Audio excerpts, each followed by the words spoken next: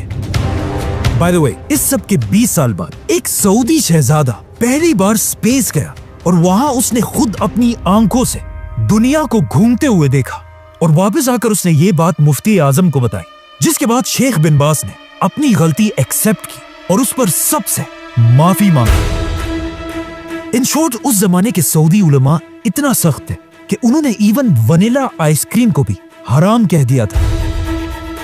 लेकिन आखिर सऊदी उलमा और फैसल की जंग तब शुरू हुई जब उसने सऊदी का पहला टीवी चैनल बनाया। एंड ऑफ कोर्स सऊदी उलमा तो टीवी को हराम समझते थे, तो वो हर तरफ टीवी के खिलाफ प्रोटेस्ट करने लगे। यहां तक कि एक शहजादे ने जाकर फैसल के टीवी स्टेशन पर हमला कर दिया और वहां पुलिस ऑफिसर्स पर फायरिंग करने लगा। इसी फायरिंग के दौरान एक पुलिस ऑफिसर ने अपने आप को बचाने के लिए इस सऊद खानदान के शहजादे को गोली मार दी और वो मर गया, जो एक बहुत ही खतरनाक बात थी। इस शहजादे का बाप सीधा अपने भाई बादशाह फैसल के पास गया और उसे कहा, ये पुलिस वाला मेरे हवाले करो ताकि मैं इसका सर काट दूं। लेकिन फैसल ने कहा, नहीं, पुलिस वाला तो बस अपनी ड्यूटी कर रहा था, गलती तुम्हारे बेटे ने की थी, और जब तक मैं सऊदी का बादशाह हूं, जो भी कानून तोड़ेगा, चाहे वो शहजादा हो या कोई आम आदमी, उसे सजा मिलकर रहेगी। मतलब अब फैसल ने एक आम पुलिस वाले को बचाने के लिए अपने ही खानदान सऊद खानदान के साथ दुश्मनी ली थी। इस शहजादे की मौत को याद रखें, क्योंकि इसी शहजादे की मौत की वजह से आगे जाकर शाह फैसल को भी शहीद किया गया था। ये सब तो सऊदी के अंदर हो रहा था, लेकिन सऊदी अरब के बाहर भी फैसल आहिस्ता आहिस्ता एक इंटरनेशनल लीडर बन रहा है। Her Majesty warmly welcomed the dignified Middle Eastern ruler. क्योंकि जैसे ही फैसल बादशाह बना, उसके कुछ ही अरसे बाद एक बहुत बड़ी जंग शुरू हुई Pakistan versus India. Why the Indians are so anxious to precipitate this war? जिसमें फैसल ने पाकिस्तान को फुल सपोर्ट किया और पाकिस्तान की फौज की मदद के लिए सस्ता तेल भेजने लगा, जिससे पाकिस्तान और सऊदी एक दूसरे के बहुत ही करीब आने लगे। और सिर्फ यही नहीं, बल्कि पाकिस्तान और इंडिया की जंग के बाद एक और जंग भी हुई, इजराइल और अरबों की जंग। Arab states went to war with the Israelis. अब इजराइल के साथ पहली जंग में फैसल के बाप अब्दुल अजीज ने फलस्तीनियों की कोई मदद नहीं की थी, लेकिन अब जब फैसल सऊदी अरब का बादशाह था, उसने अपनी 20,000 की फौज के साथ फलस्तीन और अरबों की मदद की। लेकिन फैसल की बहुत कोशिश के बाद भी अरब इजराइल से ये जंग हार गए और इतनी बुरी तरह से हारे कि इस जंग के बाद इजराइल का साइज 3 गुना बढ़ गया। इजराइल से ये जंग बुरी तरह हारने के बाद कहा जाता है फैसल को इतना दुख हुआ कि किसी ने भी इस हार के बाद फैसल को कभी हंसते हुए नहीं देखा। और फैसल हर टाइम सिर्फ एक ही टेंशन में था कि किस तरह अब इजराइल से बदला लिया जाए। इजराइल ने इस जंग में जिन मुसलमान मुल्कों को तबाह किया था, फैसल ने अपने खजाने से उन सारे मुसलमान कंट्रीज को दोबारा अपने पैरों पर खड़ा किया और यहाँ से फैसल पूरी दुनिया से फाइटर जेट्स, टैंक्स और वॉर शिप्स खरीदने लगा ताकि सऊदी फौज को ताकतवर बनाकर फैसल इजराइल से बदला ले सके। अब जब फैसल इजराइल से बदला लेने की प्लानिंग कर रहा था, अचानक दुनिया में एक ऐसा वाकया हुआ जिसने पूरी दुनिया को हिला कर रख दिया। एक दिन एक क्रिश्चियन आदमी ने जेरूसलम में मुसलमानों की तीसरी सबसे होली साइट मस्जिद अक्सा को आग लगा दी, जिससे पूरी दुनिया के मुसलमान इजराइल के खिलाफ खड़े हुए। इस क्रिश्चियन ने मस्जिद अक्सा के अंदर सलाउद्दीन अयूबी के मिंबर को आग लगाई थी। ये वो मिंबर था जिसे सलाउद्दीन अयूबी ने 800 साल पहले खुद इस जगह पे रखा था और अब ये मिंबर जलकर राख हो चुका था और आहिस्ता आहिस्ता ये आग इतनी बढ़ गई कि मस्जिद अक्सा की छत का एक हिस्सा भी गिर गया। इस सब के बाद जब उस क्रिश्चियन से पूछा गया कि तुमने आखिर ऐसा क्यों किया, तो उसने जवाब दिया कि मैंने ये इसलिए किया कि जीसस क्राइस्ट दुनिया में तभी आएंगे जब मस्जिद अक्सा तबाह हो जाएगी। लेकिन अब इजराइल की हुकूमत की डिटाई देखे कि मस्जिद अक्सा को आग लगाने के बाद भी इजराइल की अदालत ने इस आदमी को कोई सजा नहीं दी और कहा कि यह आदमी कोई टेररिस्ट नहीं बल्कि एक पागल है। लेकिन अब अगर यही सब किसी मुसलमान ने किया होता तो पूरी दुनिया ने मिलकर उसे टेररिस्ट कहना। Islam does not deserve to call itself a religion of peace. Islam is not a religion of peace. मतलब हमारा टेररिस्ट और तुम्हारा टेररिस्ट पागल। अब जब इस आदमी को कोई सजा नहीं मिली, पूरी दुनिया के मुसलमान हर जगह इजराइल के खिलाफ प्रोटेस्ट करने लगे और सारे मुसलमान इस वक्त दुनिया में सिर्फ एक ही लीडर की तरफ देख रहे थे, सऊदी अरब के शाह फैसल। तो अब ये सब देखकर फैसल ने पूरी दुनिया के मुसलमान लीडर्स को एक जगह जमा होने का हुक्म दिया और इसी कॉन्फ्रेंस में एक इस्लामिक ऑर्गेनाइजेशन बनाने का ऐलान हुआ जिसका नाम था OIC, जिससे ऑफ कोर्स फैसल मुसलमान दुनिया का सबसे बड़ा लीडर बना। अब फैसल को मौका मिल चुका था कि वो पूरी दुनिया के मुसलमानों को इजराइल के खिलाफ यूनाइट करे। तो अब फैसल मुसलमान लीडर्स के साथ मिलकर इजराइल पर हमले की प्लानिंग करने लगा और अचानक 1973 में यहूदियों के सबसे बड़े फेस्टिवल योम किपुर के दिन अरब फौजों ने इजराइल पर सरप्राइज हमला कर दिया। Israelis celebrating the holiday of Yom Kippur. और अरब फौजें हर तरफ से इजराइल के अंदर दाखिल हुई और इजराइल से ये सारे इलाके फतह कर लिए। इजराइल इस जंग के लिए बिल्कुल भी रेडी नहीं था, इसीलिए इजराइल की फौजें आहिस्ता आहिस्ता मुसलमानों के प्रेशर की वजह से पीछे हटने लगे। ये देखकर किंग फैसल ने मुसलमानों की फौज की तरफ मैसेज भेजा कि आज मेरे बेटों, तुमने हमारा सर फख्र से बुलंद कर दिया, लेकिन अब रुकना नहीं है, इजराइल के खिलाफ आगे बढ़ते रहो। ऐसा लग रहा था कि मुसलमान अब कुछ ही दिनों में इजराइल को बिल्कुल क्रश कर देंगे। लेकिन यहाँ इजराइल की मदद के लिए वो आया जिसका फैसल को डर था, सुपर पावर अमेरिका।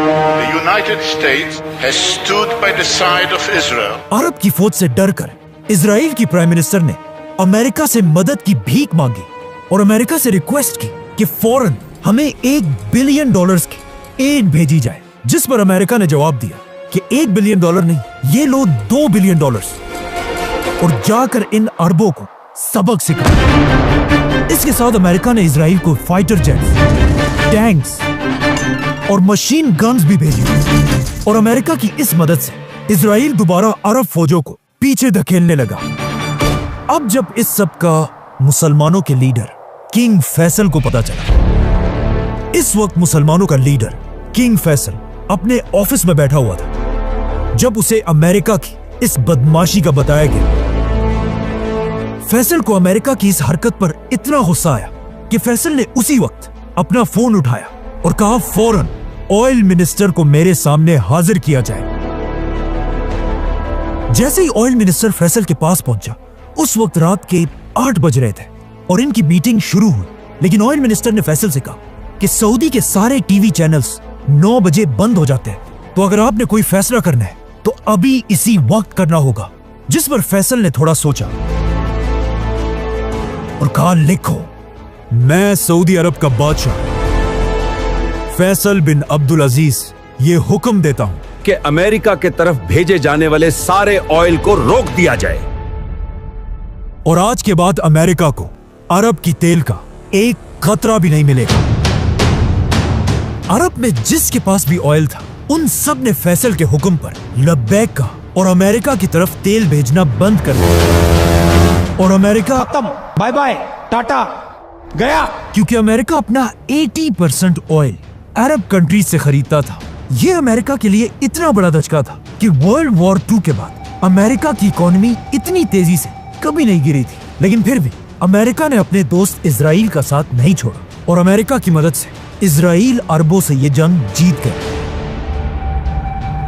जिसके बाद ऑफ कोर्स अमेरिका ने फैसल से कहा कि अब जंग खत्म हो चुकी है, तो अब ऑयल की ये पाबंदी खत्म कर दो। लेकिन फैसल इतना गुस्से में था कि उसने कहा, नहीं, जब तक तुम इजराइल को सपोर्ट करोगे तब तक मैं तुम्हें तेल नहीं बेचूंगा। और यहां से फैसल ने अमेरिका बल्कि पूरी दुनिया को अपनी असल ताकत दिखाई। फैसल ने अरब ऑयल को एक वेपन में बदल दिया, जिससे अमेरिका की इकोनॉमी बिल्कुल टूट गई। अमेरिका में लोगों के पास गाड़ियां चलाने के लिए भी तेल नहीं था, बल्कि पेट्रोल स्टेशंस पे बड़ा लिखा होता था कि तेल को छोड़ो, गॉड को याद करो। और अमेरिका जैसी सुपर पावर कंट्री में पहली बार लोड शेडिंग और ब्लैकआउट्स होने लगे और लोग दोबारा कैंडल्स और लकड़ियां जलाने लगे। अमेरिका में 5 लाख लोगों की जॉब्स चली गई। और सबसे बड़ी बात यह थी कि जिस साल फैसल ने अमेरिका पर पाबंदी लगाई, उस साल अमेरिका का सबसे बड़ा फेस्टिवल क्रिसमस मनाया ही नहीं गया, बल्कि क्रिसमस की रात को, जो हमेशा लाइट से भरी होती थी, इस बार पूरे अमेरिका में सिर्फ और सिर्फ अंधेरा था। फैसल की ताकत का अंदाजा सिर्फ वेस्ट में अमेरिका को नहीं, बल्कि ईस्ट में जापान को भी हुआ। और जापान में कहा जाने लगा कि एटम बॉम्ब के बाद फैसल की पाबंदी जापान के लिए सबसे बड़ा क्राइसिस था। अब जब अमेरिका के हालात बहुत ही खराब हो गए, अमेरिका की बर्दाश्त की हद खत्म हो गई और अमेरिका में सीक्रेट मीटिंग्स होने लगी, जिसमें अमेरिकन ये प्लान करने लगे कि अगर फैसल ने ये पाबंदी खत्म नहीं की तो अमेरिका अपनी पूरी ताकत के साथ फैसल के सऊदी अरब पर हमला कर देगा और उसे हटाकर किसी और शहजादे को तख्त पर बिठा देगा। जब फैसल को अमेरिका की इस प्लानिंग का पता चला, उसने अमेरिका को क्लियर मैसेज भेजा कि अगर तुमने मुझ पर हमला किया तो मैं अरब के सारे तेल के कुओं को आग लगा दूंगा।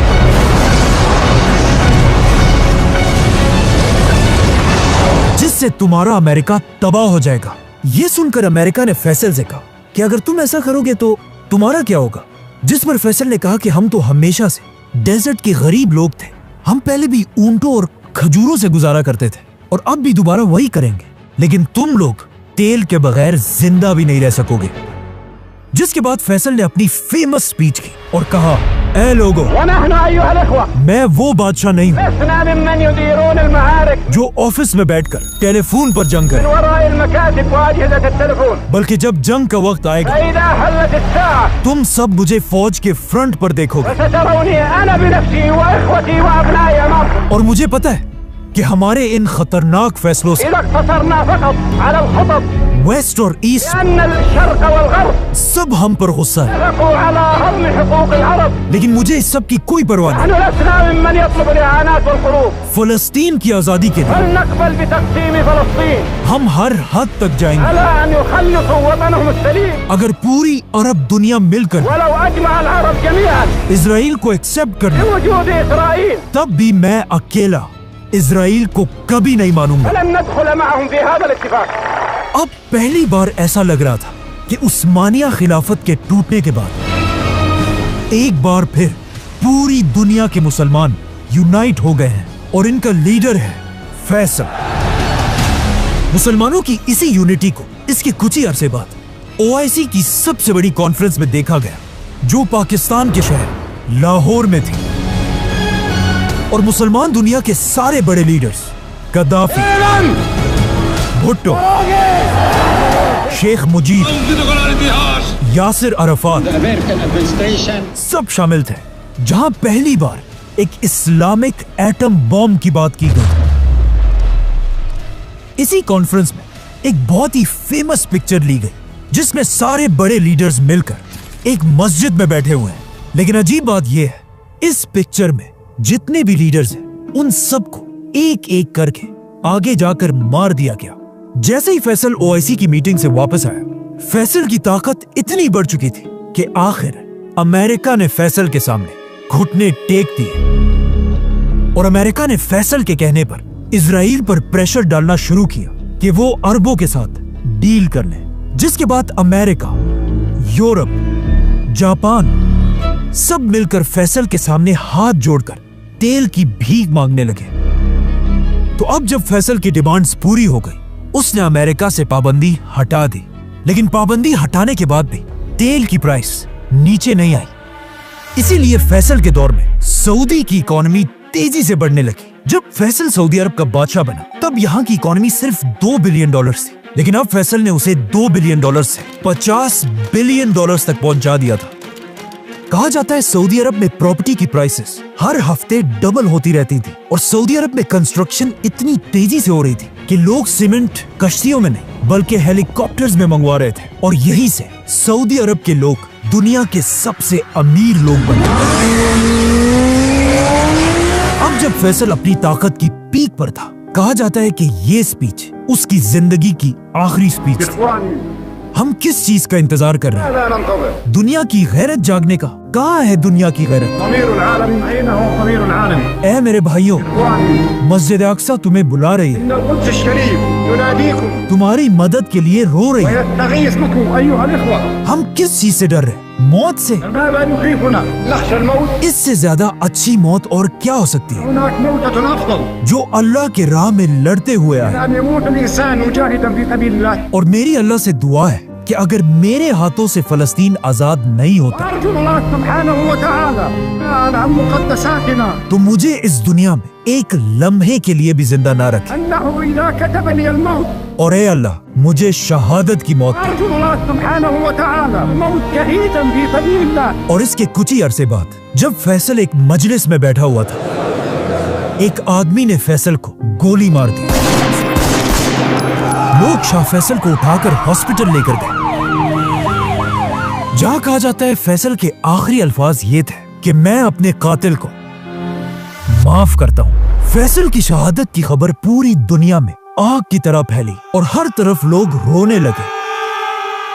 और दुनिया के सारे लीडर्स फैसल के जनाजे के लिए सऊदी अरब पहुंचे, जिसके बाद बादशाह फैसल की नमाजे जनाजा पढ़ाई गई।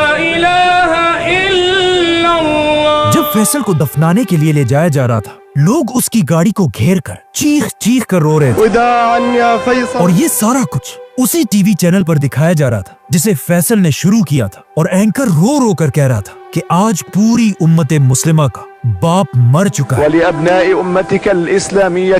और इस तरह बादशाह फैसल को दफना दिया गया।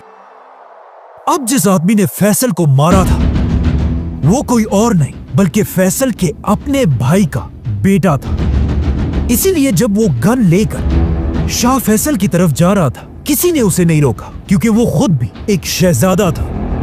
और जैसे ही फैसल अपने भतीजे से मिलने के लिए उसके पास गया, फैसल के भतीजे ने उसके सर पर 2 गोलियां मारी और फैसल को शहीद कर दिया। शाह फैसल को मारने के बाद जब उसके भतीजे से पूछा गया कि तुमने आखिर क्यों ऐसा किया, तो उसने एक बहुत ही स्टूपिड और अजीब जवाब दिया। उस शहजादे ने कहा, आज से 10 साल पहले मेरे एक भाई ने फैसल के बनाए हुए टीवी स्टेशन पर हमला किया था, जिसके बाद पुलिस वालों ने मेरे भाई पर फायरिंग करके उसे मार दिया था। और मुझे गुस्सा तब आया जब फैसल ने मेरे भाई का बदला लेने के बजाय उस पुलिस वाले को माफ कर दिया। और आज मैंने 10 साल बाद फैसल को मारकर अपने उसी भाई का बदला पूरा कर दिया है। अब क्वेश्चन ये है कि इस शहजादे को अपना भाई 10 साल बाद कैसे याद आया, और पिछले 10 साल से ये शहजादा था किधर?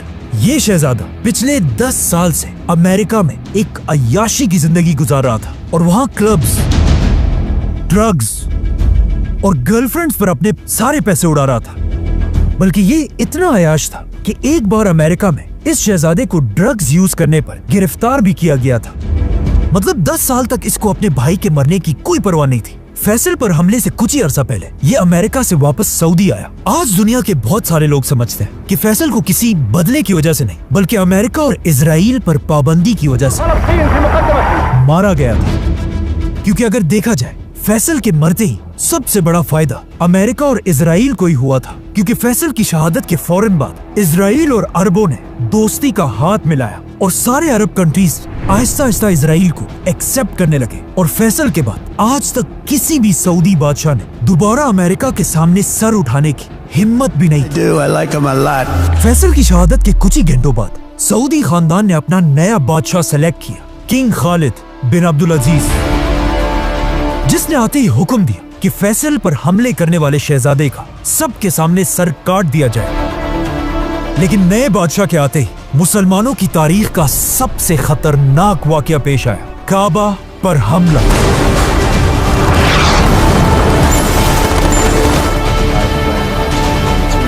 सब्सक्राइब।